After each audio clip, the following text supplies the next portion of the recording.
here it is, the next season for Dale Jr.'s career, number 17. Definitely better than 2009, but it was pretty similar to 2009 in terms of execution and luck. So you see what number 17 is on Dale Jr.'s career.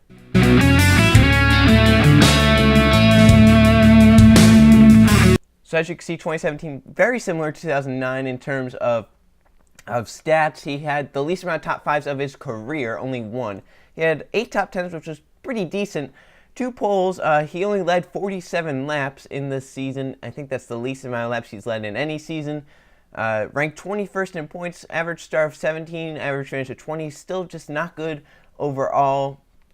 And as you can see, all of his finishes, not great at all. He had a few top 10s towards the end of the season due to wrecks and whatnot, but other than the end of the season, it really was not a great season for Dale Earnhardt Jr. and the 88 team. It was a lot of bad luck crashes, whether it be bad cars getting you sent back to the back or just little mistakes happening. And keep a focus, though, on the second Richmond race. We'll get to that a little bit later, but you notice the crew chief is Travis Mack. We'll get to that a little bit later in the video because that actually plays a big role in the season. So he starts off the season with the Daytona 500. He qualifies second on the outside of the front row, leading the race. His pit stops are cycling through. 18 Cowboys spins in front of him. We don't know if it's a tire failure or if he just lost control of the car, but it involves Dale Earnhardt Jr. as he ramps off the front of the 18, and this ends Dale's Daytona 500 early. His comeback into the Cup Series after his concussion and involved in a crash while leading the race. I must add, he was leading the race. Pit stops were kind of cycling through. The Toyotas and Fords were pitting. The Chevys were staying out. As you can see, Jr., Sadler, and Johnson were pretty much all up there and in the pack with the Toyotas, and they were all torn up.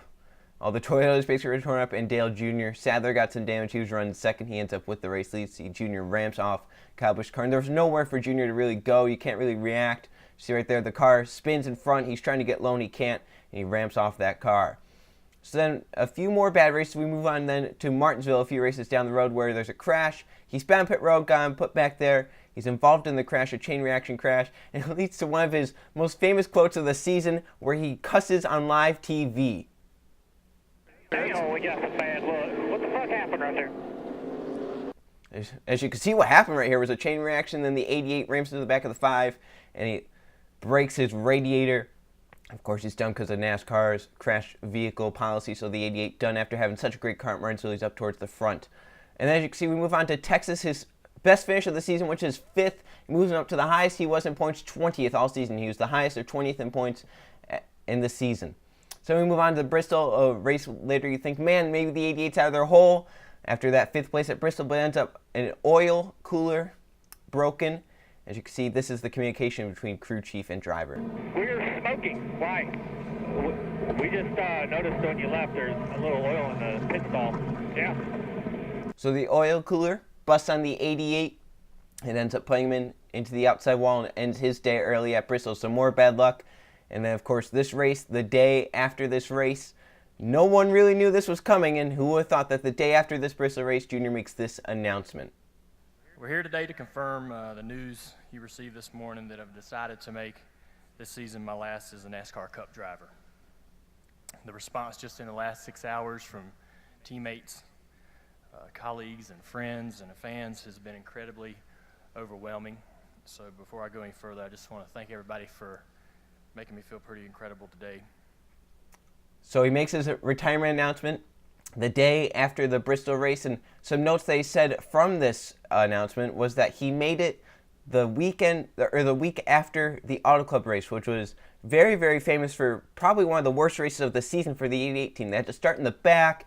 They never broke the top 10. They were barely a top 15 team. The car was lacking. He was running out of brakes the whole race. So he said that was when he kind of went to Rick Hendrick and said he was going to retire. He makes it after this Bristol race. Of course, he had said at the beginning if he wasn't enjoying it, he probably wouldn't keep continuing. Obviously, though, he retired because of health issues. It probably wasn't because he wasn't really enjoying it. But once again, with all the bad luck, all the things that had happened, you have to know he probably wasn't enjoying it, and he was concerned about his health with all that was happening. So makes his retirement announcement. 2017 will be his last season. He's going to go out and try and win a race, get into the chase for the season. But the race after he makes his retirement announcement, not too great as he's leading, trying to stay out, do some weird strategy. And the 48, his teammate doesn't seem to put him in the wall. Listen to this quote from Vegas that Junior said. The 48 been catching me, so they want to squeeze him in the fence. All teammates. Very ironic there because the 48 Furious Racer does squeeze him into the fence.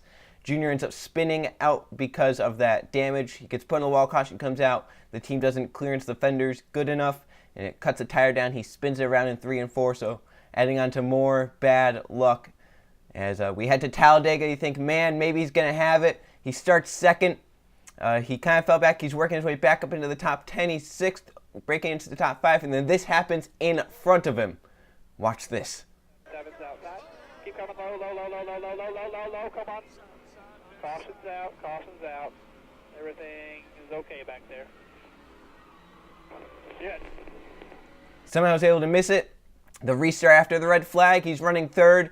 And a big issue on the 88, he pulls high, he slows down knowing something's wrong. It ends up he had a loose wheel. There was only one lug nut on the wheel, only one lug nut securing that wheel onto the tires. Obviously, not more bad luck. He's running 3rd with a chance to win at one of his best tracks, and this happens to him. Listen to what he says on the backstretch. I got a wheel coming on, coming in. And then, as he was at the back of the pack, he's trying to make a move forward and somehow misses the 31 spin to the inside. As Brad Keselowski kind of forced Junior down low, trying to block him. It ends up with Junior somehow narrowly missing the 31 as the Newman spins down the track. Then we move on to Dover. Junior gets a lucky break with the caution. He's running 6th. The caution comes out with about 2 laps to go. He comes down pit road. He speeds on pit road from the 9th position, so he's going to be back at the back of the pack. But it doesn't matter because the big one happens on the restart. Dale Jr. is far enough back there where he drives right on by and he actually gets an 11th place finish out of this. Pocono starts off with a bang. He transmission issues as he shifts from 3rd to 2nd, trying to go to 4th. Listen to it.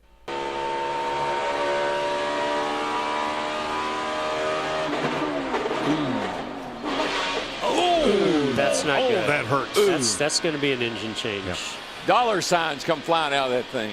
Well, it turns out the race was pretty similar. More transmission issues. He's 3rd, going to 4th, and he goes to 2nd. Instead, listen once again, replay. Sounds like a replay. Sonoma, Danica blocks him 12 with only a few laps into the race. Junior spins across the track, gets Larson, Danica hits him. He comes back to finish 6th still. And we move on to Daytona where he gets the pole in his final Daytona start as a full-time Cup driver. And during the race, finishes 2nd in the first stage, but then issues as he has a flat going through the triangle, trying to lift a guy out of the way. 27 forced him into the wall, and he gets into the wall with, of course, a flat right front tire. So Dale Jr. falls 2 laps down this. He gets a few cautions to go his way. He gets the lucky dog. He's running back up into the top 10. He's up to 6th, trying to break his way into the top 5. And the 4 of Harvick has a tire blown in front of him. He spins in front of him, and Dale Jr. involved. So his final Daytona race ends up with him slamming the backstretch wall as the steering wheel is completely upside down. Junior up against the outside wall, slamming it hard. And of course, his day going to be done after that. So more bad luck for the 88 team. They fight their way back, and then that happens. At Indianapolis on a restart, Junior runs into the back of someone once again, and it damages his radiator. 88 once again done early in the Brickyard with a pretty good car. He was kind of stuck back there after they pitted, and then they ended up coming down pit road again for a reason I don't know. Ask Greg Ives that. As you can see, the 88 right here as he flies right by engine issue or radiator issues. Then at Watkins Glen, some big engine issues. Team not very happy at all during the week. Got some idea what to do in here. Okay. Okay, if you can hit the diagnostics page front, hit it once. And then we go on to Richmond. Dale Jr.'s last chance to make the chase with a win.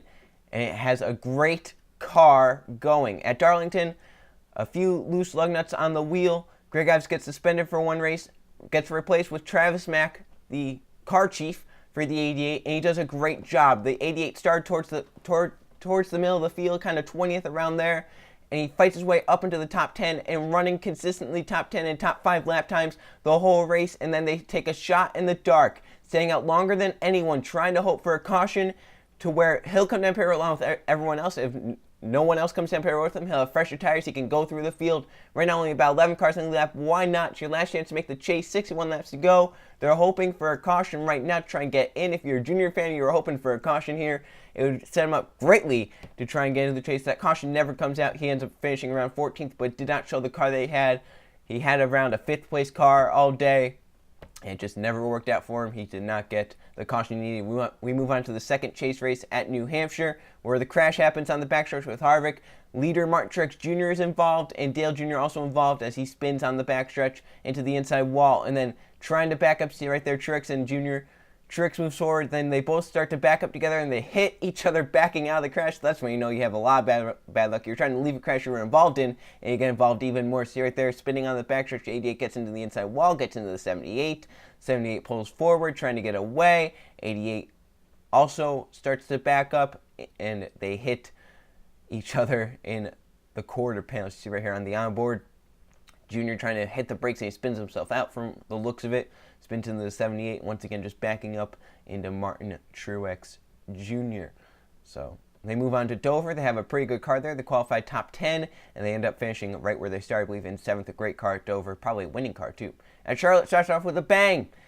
Leading practice, gets into the sticky stuff, and he ends up going into the wall like a tire blew, that's what he says. It's like a tire just went down. It went straight into the wall. Sticky stuff was not applied right to the track. Ends up hitting it hard.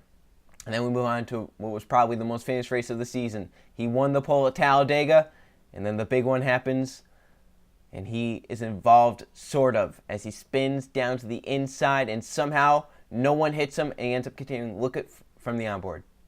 2 outside, middle's dropping back pretty big here. The 11's in trouble. Keep coming, the jamming up. Keep going, low, low, low, come on, low, low, low, low, low, low, low. Keep coming, keep coming. Keep coming if you can. I cannot see you. All right, straight, come on straight. Go straight on the track if you can. There you go, straight it out. Come on, nothing coming here. After that crash on the restart, wreck in front of him, looks like he's going to be involved, but somehow, it's like a bubble around that car. He misses it. Look at how close it is right there. Whoa, look at this from his onboard. He had a little bit of contact. Keep coming low, low, low, low, low, low, low, low, and keep coming out. You're good. You're good. You made it through. Back it down. Back it down. You're good. And then he's pushing his teammate Chase Elliott to the lead. Elliott makes a move to the middle, gets swerves. They all wreck, and Junior somehow misses another one. The crowd roaring at this point. Well, guess who wasn't involved? The 88s. It's an attrition race now. The 24. The 19. There you go, buddy. 11's right on you. Make sure you keep coming high, high, high. Low, low, low, low, low, low. Keep coming low. Come on, low. Come on, come on, come on, come on. Caution's out. Good job. In position, and Logano blocks him, and it ends up costing him the victory. Move on to Kansas. Another big crash on the backstretch. Jones almost up and over. They wreck, and somehow Junior misses another one.